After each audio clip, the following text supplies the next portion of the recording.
Louisiana Beer Reviews Desert Mirage Hazy IPA from the Shiner TexHex series. And there's a brew out in the desert.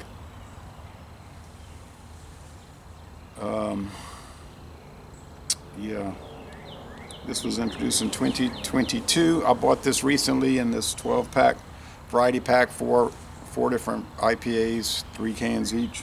A light bending hazy IPA brewed with cactus water and featuring juicy resinous strata hops. Now, I don't understand the cactus water thing. It didn't seem to add or take away from the IPAs that I could notice. Independent craft brewer. It's got the IBUs on the can, guys. It's got the ABV 8%. It's got the born on date.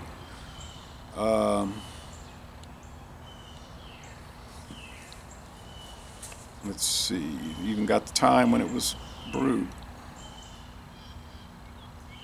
January 9th, 2024. All right.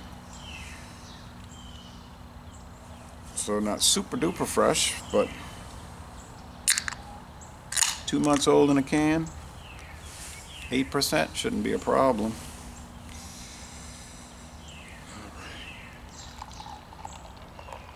I bought this at Albertsons in Hammond, Louisiana. I have not seen this pack anywhere else in Louisiana. I mean, it's probably around, I just hadn't seen it. And I do check around pretty often at stores. Okay, so it's a pretty thick, it's a dreary, damp day, all right? So it's got a nasty chill in the air. Not much breeze, thankfully. Overcast to the hilt. Thick, off-white head, and a translucent orange appearance. I mean, it's just like an orange party bulb. Party bulb. Okay, so I don't know how widespread this is. I saw that Jerry Fort, the beer review guy in Oklahoma, reviewed it. There's like 9 other reviews also.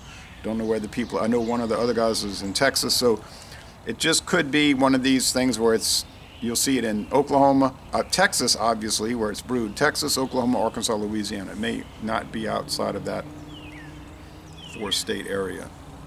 Whereas Shiner Bock, you might see it in New York or Vermont even. Smells like strong hop aromas, but 45 IBUs for an 8%. I've made this complaint before. It should be around at least 65, but that's the way they want them.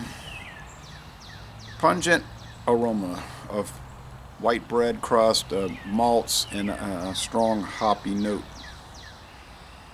And like I say, the cactus water, I don't understand that usage, but it's in there.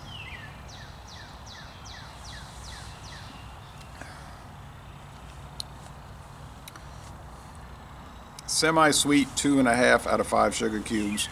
Bitterness,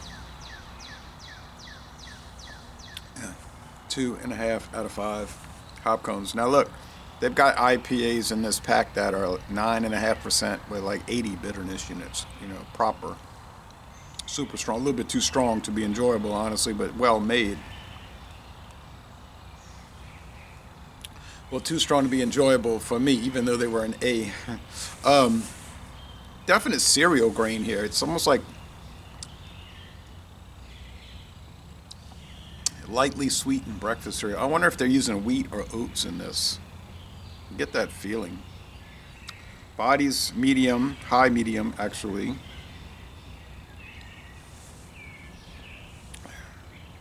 Has a mostly dry finish, so it's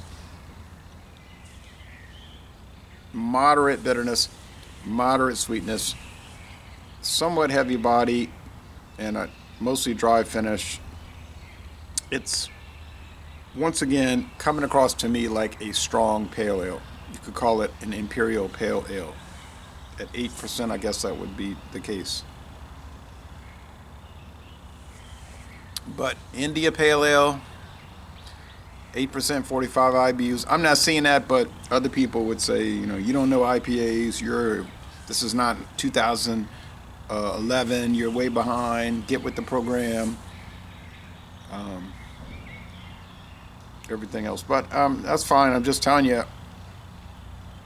I think it should be labeled a strong pale ale, but they're not going to call it that. Most companies aren't going to use that terminology, so Does it have a good flavor? Yeah, it's good. Is it fantastic? No. Is it anything that I haven't? Is it anything unusual? No, except for the breakfast cereal thing. And I don't mean overly sugar. I'm talking about the lightly, very lightly sweetened ones. It's just kind of like something you've had before, more or less. So I guess these companies want to put these out there. They just continue it until people can't stand it. Maybe that'll never happen. Maybe years and years and years from now, people will still be saying, "Oh, look, a hazy IPA, 8%. Oh, look, it's only 35 bitterness units. That's for me. That is for me," and it'd be very popular. And if that's what people like, just soon make it, right? But still, all in all, their quality assurance, quality control seems pretty good over there. I'd rather drink this than Shiner Bock. To me, Shiner Bock is pretty drab, bland. I don't see why people like that too much. My friend David liked it, but I'm not seeing what's so good about it. They tried making a Lone Star Bock to compete with it. It tasted like vegetables. That was a failure. There was Ziegenbock. It still might be lingering around from the Anheuser-Busch Brewery in Houston. That was big 10 years ago, 12 years ago, and then it faded. They used to even have a Ziegenbock music festival, but they abandoned all those efforts. There's no more website for Ziegenbock. Billy Goat beer. The Amber Bock from Michelob used to be big. Now you can barely find it. It's not sold in my town anymore. That one was good, but it had a little bit too much little candy syrup flavor to it. Dark Bocks. Are there any really good dark Bocks these days around here? Optimator Doppelbock, but then I don't really see that. Not, like I say, 2010, every store had it. 500 milliliter bottles. Now you might find a 6-pack somewhere, 12 ounce at least. At least they're 12 ounces. So it kind of shatters the argument of like, well, Europe, they do 11.2. That's what they do. Yeah, but they make Spaten, Oktoberfest, the regular Munich Helles, the Optimator when you can find it. It's always 12 ounce bottles coming right there from Bavaria, Germany. So what's the issue? They can do it. If they can do it, and the St. Pauli girl, when that was in play, same thing, 12 ounce.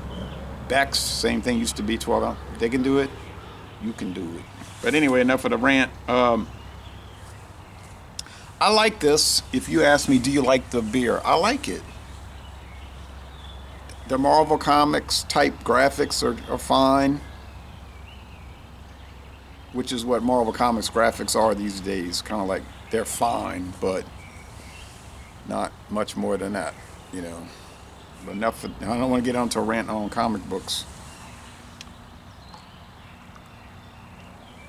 It's well made. I'm gonna go with 93 out of 100. It's the most excellent product. I just got problems with the styling, and I've been talking about that for years. So yeah, Laissez-les Bon Temps Relais, a most excellent product that I have problems with, and I'm going to end this review by saying y'all go to Shiner, Texas, and take a Spoetzl Brewing brewery tour.